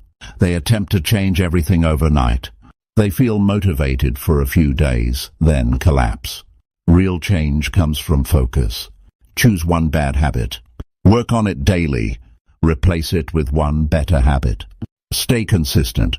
Success in one area builds strength for the next. Each victory adds confidence. Each replacement adds momentum. One by one, the chain of bad habits breaks. One by one, the chain of good habits grows.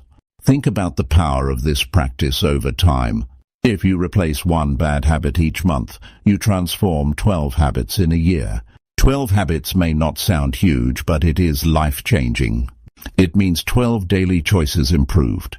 It means 12 areas of growth gained. It means a new lifestyle built step by step. Small, steady changes beat quick bursts of effort. This is how you create real and lasting growth. This is how you make progress that does not fade. The process of replacing habits also strengthens discipline. Discipline is not built in moments of ease. It is built in moments of choice. Every time you resist an old habit and choose a new one, you build discipline. That discipline becomes useful in every area of life. It helps you focus at work. It helps you stay healthy. It helps you control your time. Discipline is like a muscle. Breaking and replacing habits is how you train it. Every repetition makes it stronger.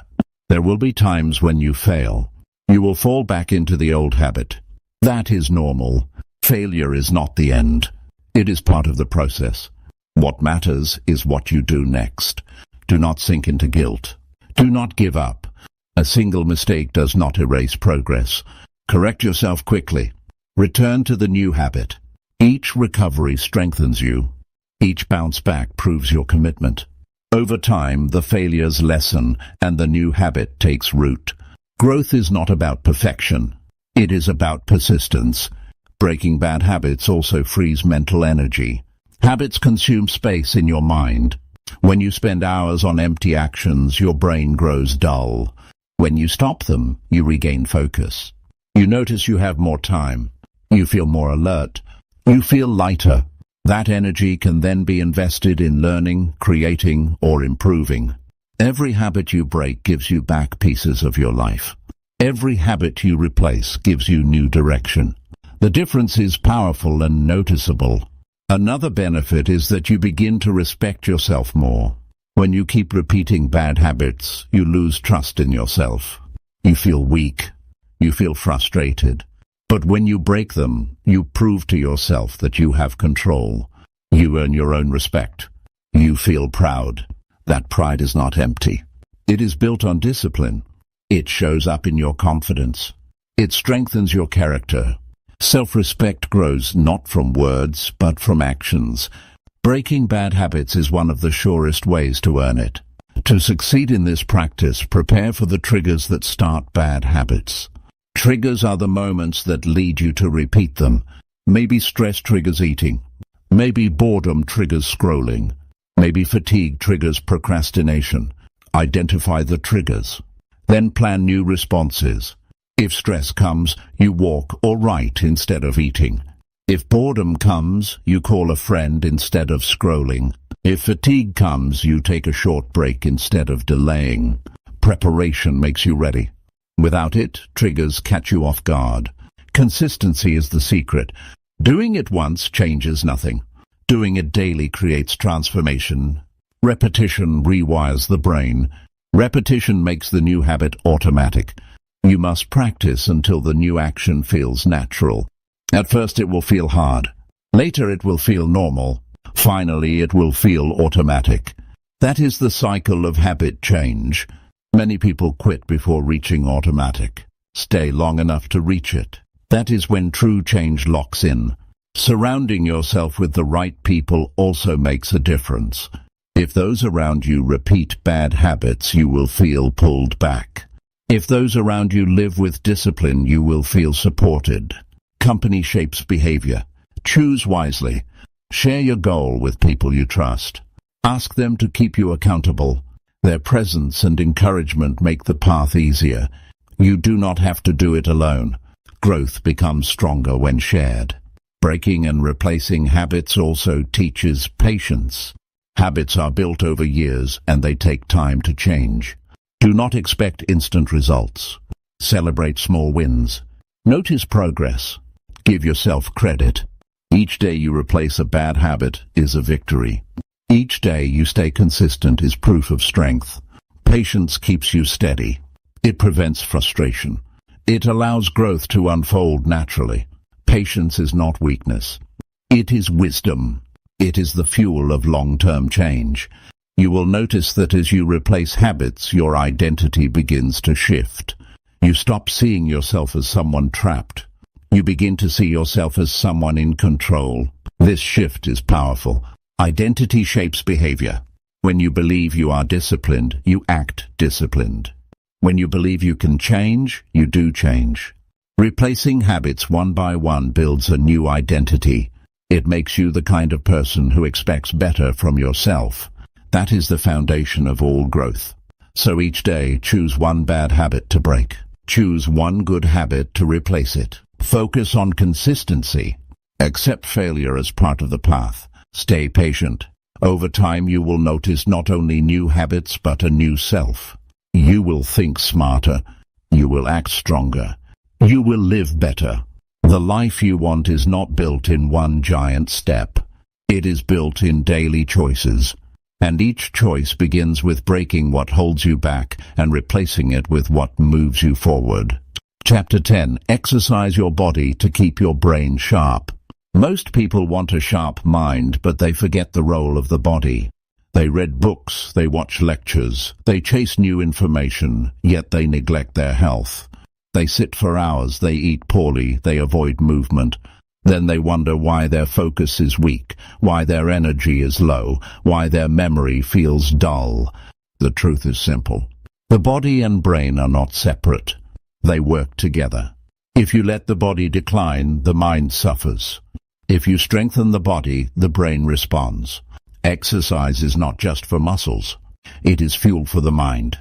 When you move your body, you bring fresh oxygen to the brain. You increase blood flow. You feed the mind what it needs to stay alive and alert. Think about how you feel after a long period of sitting. Your head feels heavy. Your eyes grow tired. Your thoughts feel slow.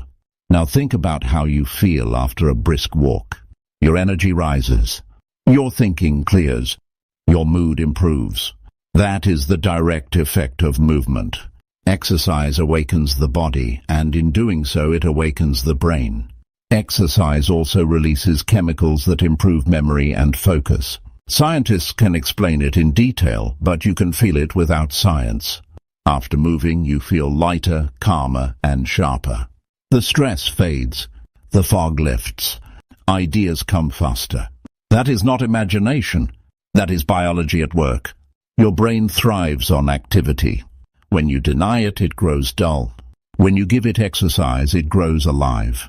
This is why people who stay active into old age often keep their mind strong. They are not only training their body, they are preserving their mind. Many people think they need hours in a gym to benefit.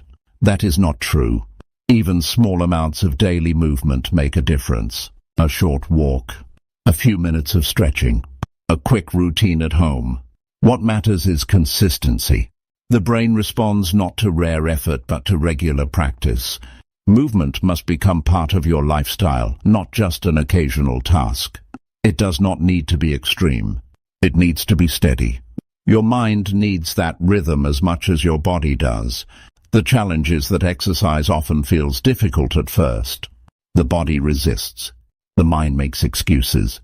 You say you are tired, you are busy, you will do it later. Later rarely comes. To overcome this, you must treat exercise as non-negotiable. You must see it as important as food or sleep. You do not ask if you should eat.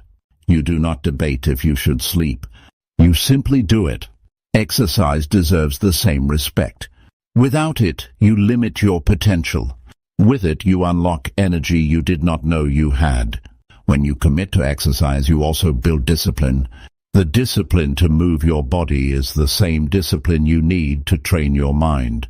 Every time you show up for a workout, you are not only training muscles, you are training consistency. That consistency spills into other areas. You study with more focus. You work with more effort. You live with more balance. Exercise is not just physical training. It is mental training in disguise. It teaches you how to push past resistance, how to stay steady, and how to finish strong. Exercise also teaches patience. Progress does not appear overnight. It comes slowly through repetition. You may not see change in 1 week. But after a month, after a year, the results are clear. This patience applies to the mind as well. Learning takes time. Growth takes time. Exercise reminds you that daily effort builds lasting results. It is a lesson in persistence. The body shows you what the brain often forgets. Small actions done daily create great change. Different forms of exercise bring different benefits, but all of them sharpen the mind. Walking clears thoughts. Running builds endurance. Strength training builds discipline. Yoga builds calm and focus. Sports build strategy and teamwork. It does not matter which form you choose. What matters is that you choose one and do it regularly. Your brain does not need perfection. It needs movement. It needs energy. It needs the signal that the body is alive and active. That signal keeps the mind sharp. Think about the times when you faced a mental block. You stared at a problem and the answer would not come. You pushed harder but nothing moved. Then you took a break, went outside, walked, stretched, and suddenly the answer appeared. This is not coincidence. The body in motion shakes the mind free. Exercise refreshes perspective. It gives your brain the reset it needs to solve problems. That is why some of the most creative ideas come during movement. The body unlocks what the still mind cannot. Exercise also improves mood. A tired or negative mind struggles to learn. It resists new ideas. It clings to comfort. But when your body is active, your mood lifts. You feel more optimistic. You feel more open. This emotional state is fertile ground for learning. A sharp brain requires not only focus but also positivity. Exercise gives both. It reduces stress and increases joy. It makes you more willing to engage with challenges.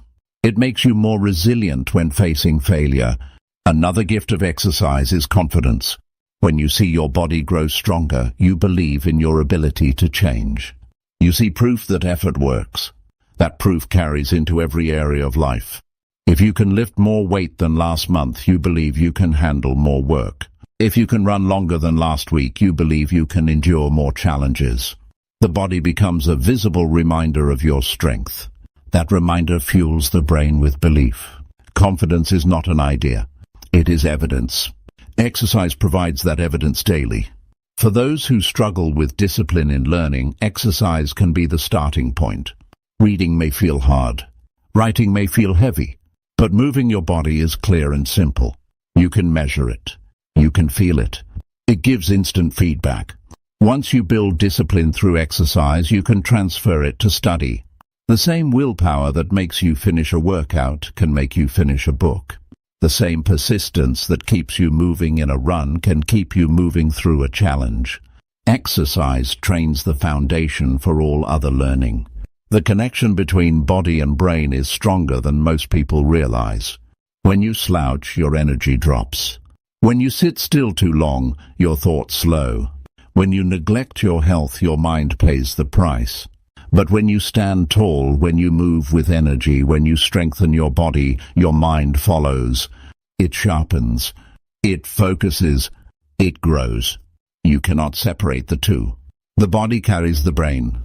If you take care of the carrier, the brain rides stronger. If you want to start this practice, begin small. Do not wait for perfect conditions. Do not wait for a gym membership or the right equipment. Start with what you have. Walk in your neighborhood. Do push-ups at home. Stretch in your living room.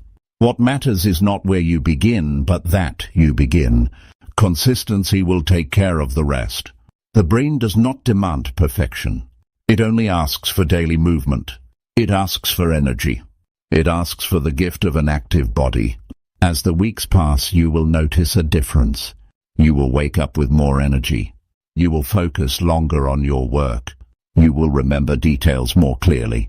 You will feel calmer under stress. These are not distant promises. They are real effects you can feel quickly. The body responds fast to movement and the brain follows. The more consistent you are, the more lasting the effects. Exercise becomes not just a habit but a way of living sharper every day. So commit to this practice. Make movement part of your daily life. Treat it as essential. Respect your body as the partner of your mind. Train it, strengthen it, use it. Your brain will thank you. Your focus will thank you. Your future will thank you. Exercise is not just about fitness. It is about intelligence. It is about clarity.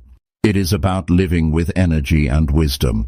The path to a smarter life runs not only through books and ideas, but also through the strength of the body that carries them.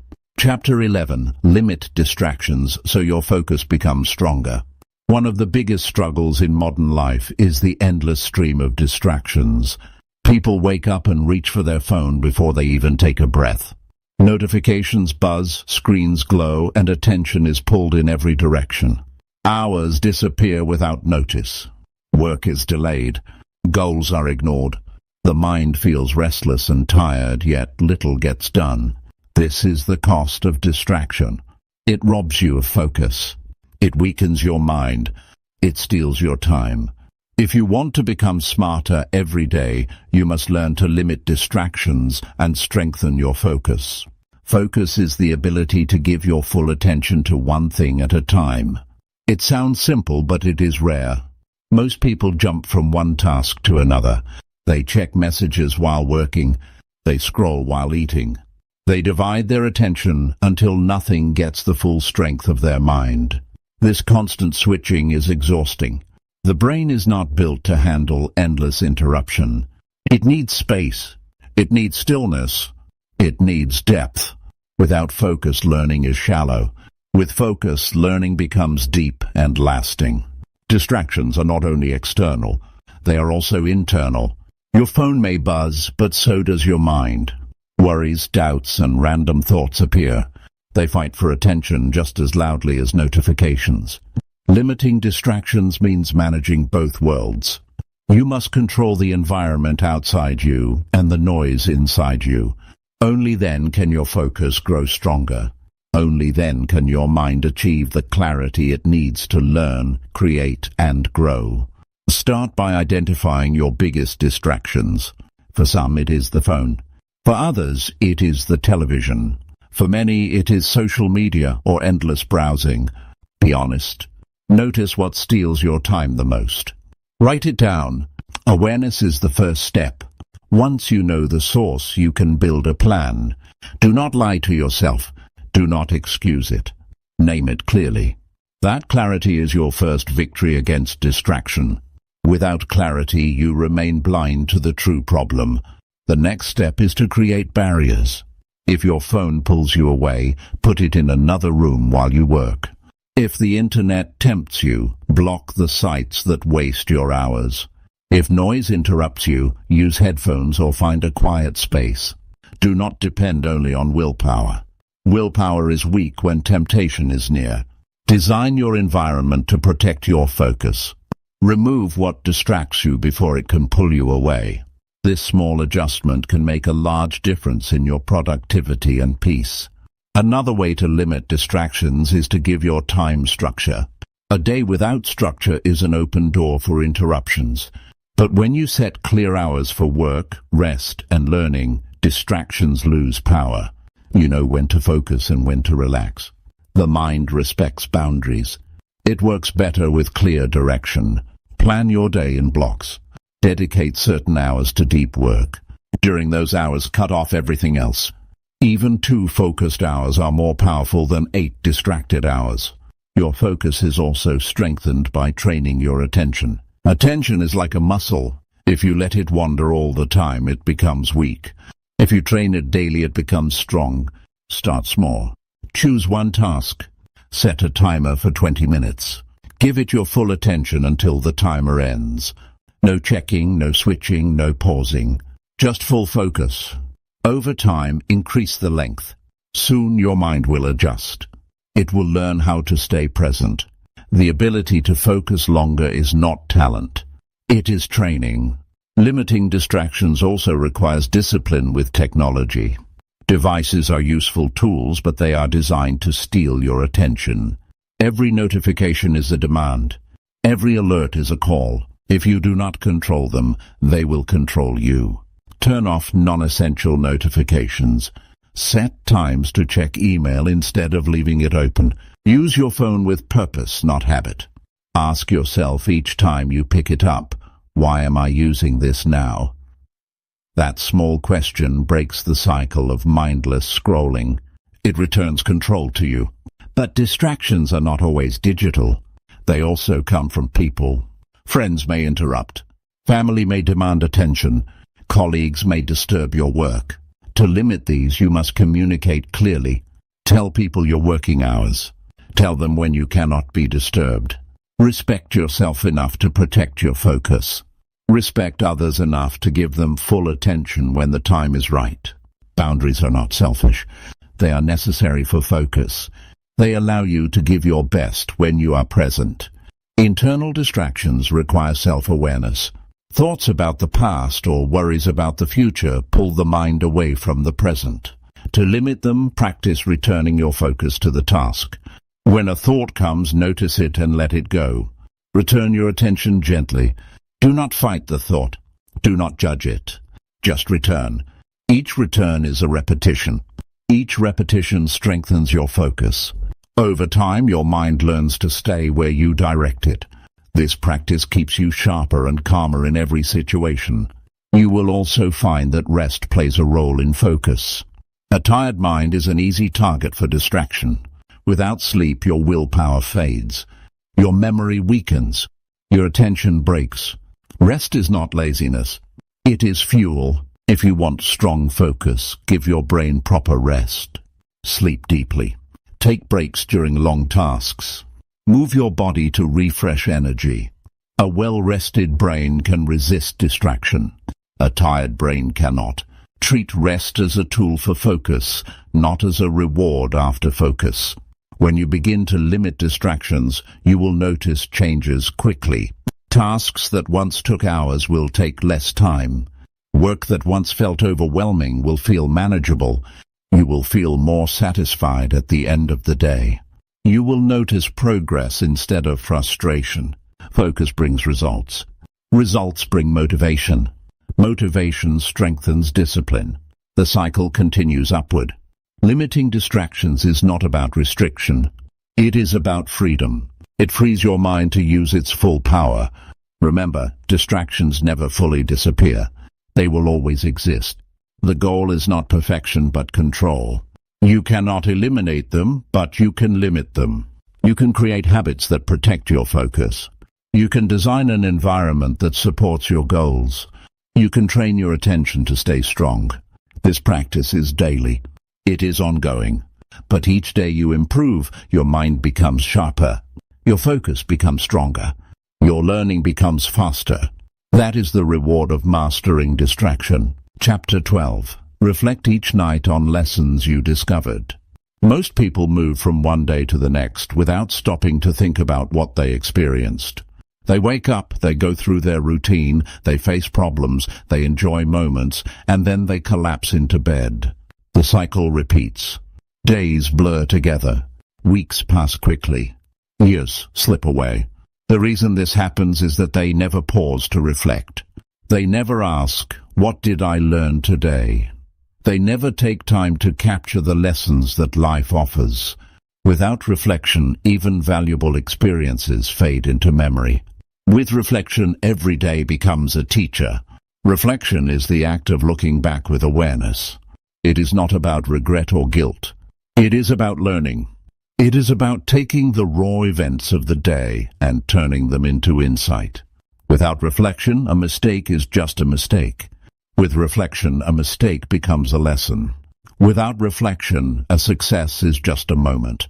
With reflection, a success becomes a strategy you can repeat. Reflection transforms daily life into a source of wisdom. It sharpens the mind and prepares it for tomorrow. At night, before sleep, your mind is naturally quieter. The rush of the day has slowed. The tasks are done. The body is tired. This is the perfect moment to reflect. It does not take hours. It only takes a few minutes of honest thought. Ask yourself, what did I discover today about myself, about others, about life? These questions open the mind. They invite clarity. They bring hidden lessons into the light. This simple practice can change the way you see your days. Think about how many lessons you have already lived through. You faced challenges. You overcame struggles. You had conversations that taught you something new. But how many of those lessons did you capture? Without reflection, they slip away. They remain unused. They remain forgotten. That is like earning wealth but leaving it in the street. Reflection is the act of gathering it. It is the act of keeping what life gives you. It is the act of making your experience worth more than the moment. Reflection also helps you see patterns. One day of stress may not teach much. But if you notice stress appearing in the same situation night after night, you see the pattern. You see the cause. You see what must change. Without reflection, you miss these signals. You repeat the same mistakes. You face the same problems. With reflection, you catch them early. You adjust. You grow. Reflection is the mirror that shows you what you need to change. Without it, you remain blind. Writing your reflections makes them even stronger. Thoughts are slippery. They vanish quickly. But when you write them down, they stay. A journal becomes your personal book of lessons. Each night, write a few lines about what you learned. It could be about work, about relationships, about your own behavior. Over time, this record becomes a treasure. You can look back and see your growth. You can remind yourself of lessons you might forget. You can track your progress with honesty. Writing turns reflection into a permanent guide. Reflection also builds gratitude. When you look back, you notice not only what went wrong, but also what went right. You see the small victories. You see the moments of kindness. You see the progress you made. Gratitude grows naturally from reflection, and gratitude feeds positivity. It strengthens your mood. It gives you energy. It makes you more willing to face the next day. Without reflection, you focus only on what you missed. With reflection, you remember what you gained. Sometimes reflection is uncomfortable. It may reveal mistakes you would rather ignore. It may show weaknesses you prefer to hide. But facing them is the path to growth. Avoiding them only repeats the cycle. When you reflect honestly, you give yourself the gift of truth. Truth may sting, but it heals. It points the way forward. Reflection is not about judging yourself harshly. It is about understanding yourself fully. It is about learning, not punishing. It is about turning every day into a stepping stone instead of a wall. You can also use reflection to improve tomorrow. After asking what you learned, ask, how can I apply this lesson tomorrow? A lesson without action is incomplete. If you learned that distraction hurt your work today, plan to remove it tomorrow. If you learned that patience helped a conversation today, plan to use it again tomorrow. Reflection plus action equals progress. Without action, reflection is only thought. With action, reflection becomes transformation. Reflection at night also calms the mind. Many people struggle to sleep because their thoughts race. They replay events. They worry about tomorrow. Reflection helps by organizing those thoughts. Instead of random worry, you give the mind direction. You write or think through the day, capture the lesson, and release the rest. The mind feels settled. Sleep comes easier. Morning feels lighter. Reflection is not only for wisdom, it is also for peace. It clears the mental clutter so you can rest. The practice does not need to be complex. Some people ask 3 questions. What went well today? What did not go well? What did I learn? Simple, clear, direct. Others prefer to write freely about the day. Others prefer quiet thought before bed. The method does not matter as much as the consistency. Choose a way that fits you. Do it every night. Make it as natural as brushing your teeth. Over time, the results will appear. You will think sharper. You will act wiser. You will live with more awareness. Reflection also deepens relationships. When you think about your interactions each night, you notice how you treated others. You notice words you regret. You notice moments you are proud of. This awareness makes you more intentional. You adjust how you speak. You improve how you listen. You build stronger connections. Relationships thrive when you learn from them daily. Reflection gives you that chance. It prevents careless habits. It strengthens meaningful bonds. Another gift of reflection is humility. When you review your day, you see how much there is still to learn. You see how often you fall short. You see how often others teach you something valuable. This humility keeps your ego in check. It keeps you open to growth. It keeps you from thinking you know it all. A humble mind learns faster. A proud mind closes quickly. Reflection keeps you humble, and humility keeps you learning. Sometimes the lessons of the day are small. A reminder to listen more closely. A note to slow down. A spark of inspiration from a simple moment. Do not dismiss them. Small lessons add up. They build into large wisdom over time. The habit of noticing them is what matters. A life without reflection ignores them. A life with reflection collects them.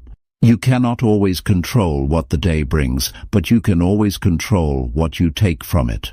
That choice decides the value of your days. As the weeks and months pass, reflection builds a sharper mind. You begin to see connections faster. You recognize patterns quicker. You make decisions with more confidence. You feel more grounded in your choices. This is not magic. It is practice. It is the steady effect of nightly reflection. Each day adds a drop of wisdom. Each night captures it. Over time, the drops fill a container of insight. That container becomes your strength. It becomes your guide. It becomes your proof that you are becoming smarter every day. Chapter 13. Try solving small problems in creative new ways. Most people wait for big challenges before they think creatively. They hope for breakthroughs in work, in life, in goals, yet they ignore the small problems that appear daily.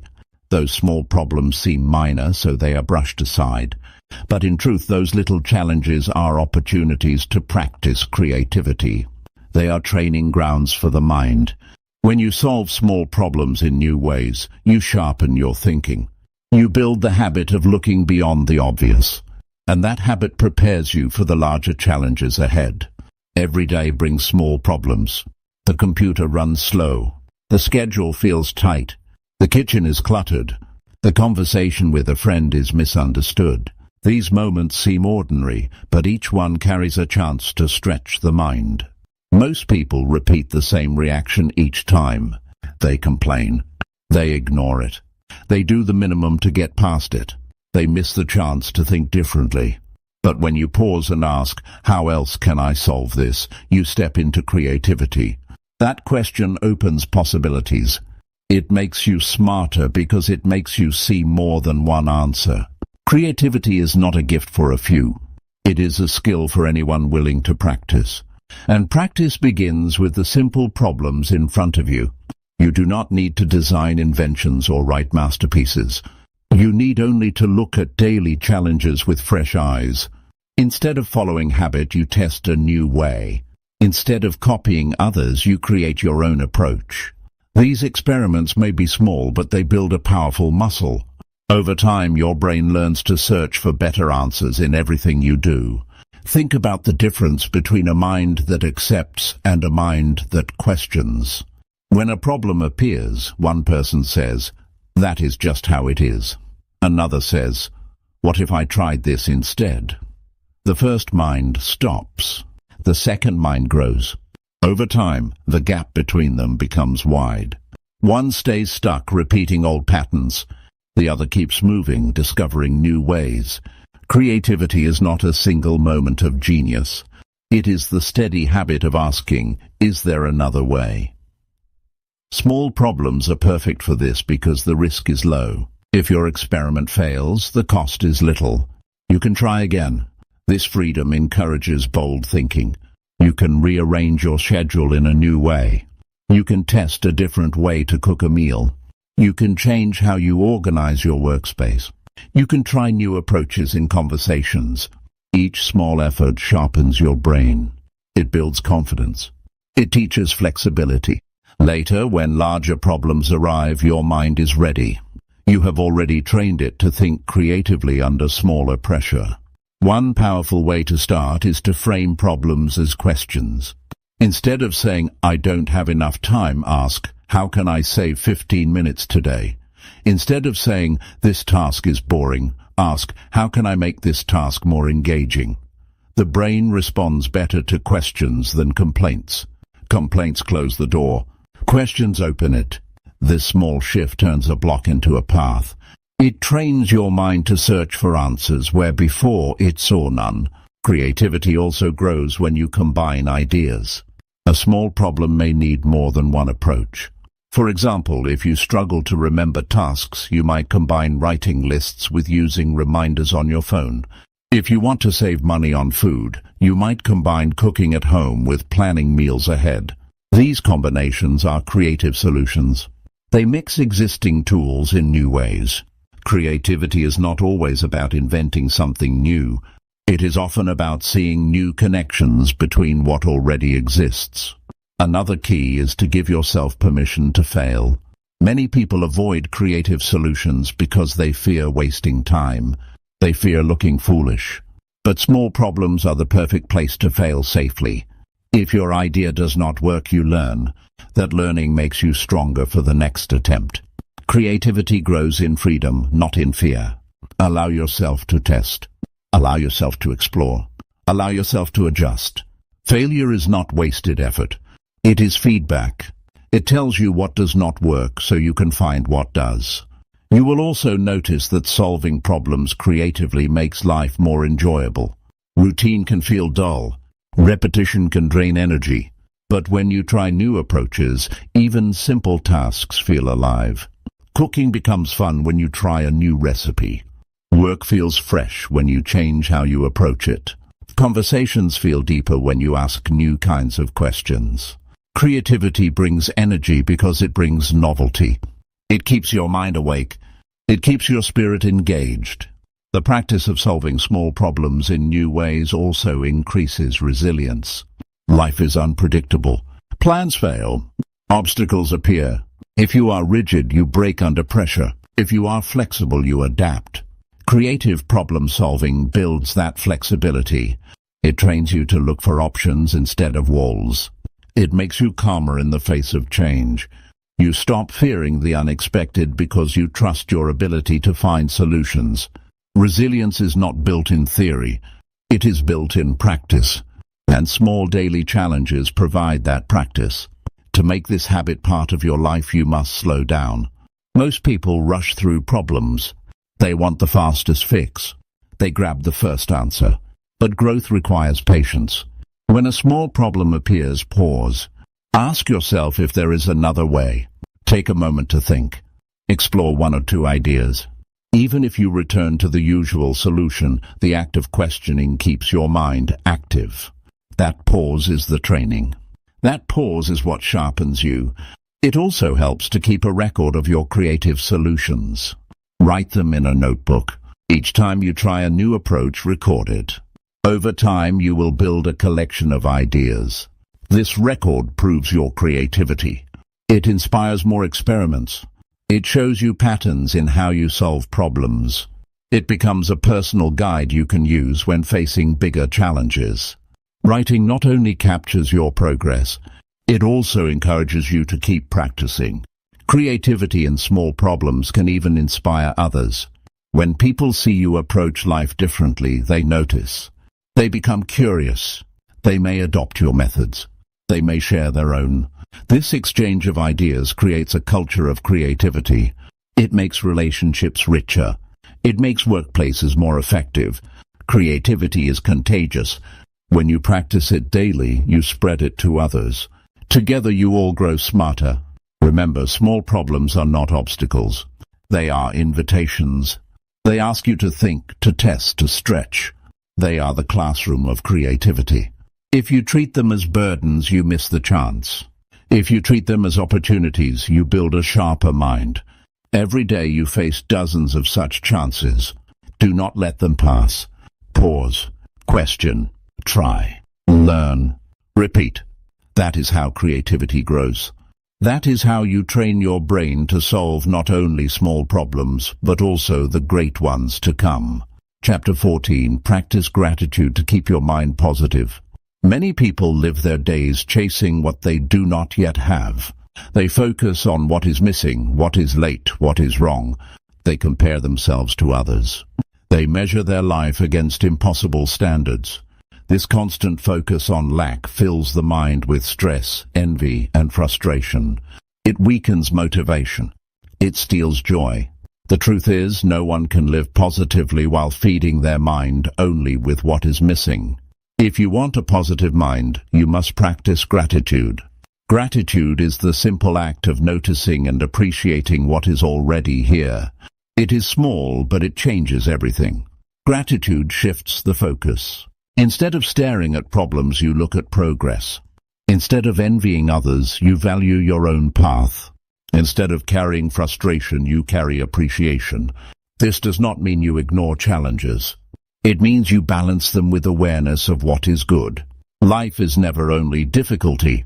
Life is also full of gifts, but most people are too busy or too blind to see them. Gratitude opens the eyes. It trains the mind to notice the good that was always there. Think about how you feel when someone appreciates you. A small thank you, a word of recognition, a simple smile of acknowledgement can lift your spirit. The same happens when you practice gratitude for your own life. You lift your own spirit. You remind yourself of what is working. You create a sense of value that keeps your mind strong. Gratitude is not about big achievements. It is about simple details. A good meal, a kind word, a moment of laughter, a chance to learn. These are small, but they build a positive mind when noticed daily. Gratitude also makes challenges easier to bear. When life feels heavy, it is easy to drown in negativity. But if you pause and ask, what is still good here, you find balance. Even in hard times, something remains. A supportive friend, a skill you can use, a lesson you can take. Gratitude does not remove the pain, but it adds strength to endure it. It turns struggle into perspective. It reminds you that the story is not only hardship. There is always something to value. That reminder gives hope. The practice of gratitude sharpens the mind as well. A negative mind closes. It sees only problems. It refuses to explore. But a grateful mind opens. It sees more options. It becomes curious. It finds solutions where before it saw none. Gratitude does not just feel good. It makes you think better. It clears the fog of frustration.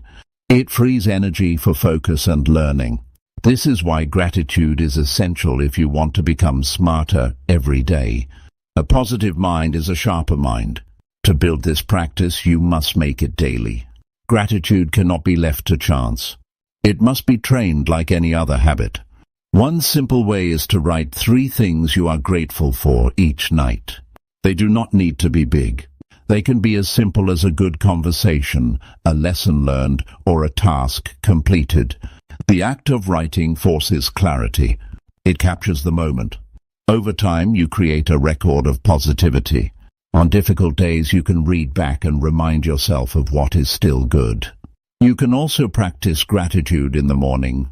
Before starting the rush of the day, pause and ask, what do I already have that makes today possible? It could be health, family, opportunity, or even just the chance to try again. Starting the day with gratitude sets the tone. It gives you strength before problems appear. It makes you enter the day with perspective. You become less shaken by stress because you already rooted your mind in appreciation. Another way to deepen gratitude is to express it. Do not only think it, speak it. Tell people you value them. Thank them for their help. Recognize their effort. This not only strengthens your own positivity but also builds relationships. Gratitude expressed creates connection. It spreads positivity beyond yourself. When you appreciate others, they often reflect it back. The result is an environment of support and respect. Gratitude is not only personal, it is social. It uplifts everyone it touches. Gratitude also protects the mind from envy. In a world of constant comparison, it is easy to feel behind. You see others succeed and you feel less. But gratitude reminds you of your own blessings. It shifts the focus from what others have to what you already hold. This does not mean you stop striving. It means you strive without bitterness. You can admire others without resenting them. You can aim higher while appreciating the present. Gratitude keeps your ambition healthy. It keeps your pursuit positive. Sometimes gratitude requires practice in the small details. A cup of water, a sunny morning, a moment of rest. When you learn to appreciate these, larger blessings become even greater. A grateful mind does not wait for big victories. It finds joy in small ones. And when you stack enough small joys, life feels full. Most people wait for major change before they feel grateful. That is why they remain unhappy. Gratitude is not about waiting. It is about noticing what already exists. Gratitude also changes how you speak. Negative minds complain often. They talk about what is wrong. They spread heaviness. Grateful minds speak differently. They acknowledge progress. They thank others. They talk about possibilities. The words you use shape your environment. When you practice gratitude, your language shifts. That shift changes how others see you. It also changes how you see yourself. Positive words create positive energy, and energy shapes results. There will be days when gratitude feels difficult. Days when problems seem to outweigh blessings. On those days, gratitude matters even more. Start small. Find one thing. It could be as simple as the fact that you are alive, that you have another chance, that you can still choose. Even one point of gratitude is enough to shift the mind. That small light can grow. Gratitude does not ignore pain, but it prevents pain from owning the entire picture. It keeps perspective alive. Gratitude also builds resilience. People who practice it bounce back faster. They see setbacks as temporary. They notice resources that remain. They find reasons to keep going. Without gratitude, failure feels final. With gratitude, failure feels like part of growth. Gratitude reminds you that life is bigger than one event. It reminds you that progress is possible. It gives you patience. It keeps you steady. In this way, gratitude is not soft. It is strength. It makes the mind unbreakable. The habit of gratitude also sharpens emotional intelligence. When you reflect on what you are grateful for, you become more aware of emotions. You notice what lifts you. You notice what matters. You understand yourself better. This awareness helps you navigate life with balance. It helps you connect to others with empathy. Gratitude makes you more human, more aware, more connected. That is intelligence beyond facts. It is wisdom in action. Over time, gratitude shapes identity. You stop seeing yourself as someone always lacking. You start seeing yourself as someone blessed. This shift changes your confidence. It changes your outlook. It changes your decisions. A grateful identity creates a positive life. It makes you approach challenges with hope instead of despair. It makes you approach goals with joy instead of pressure. Gratitude becomes not just a practice but a way of living. So each day, train your mind to notice what is good.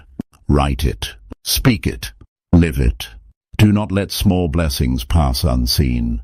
Do not let comparison steal your joy. Gratitude is simple, but it is powerful.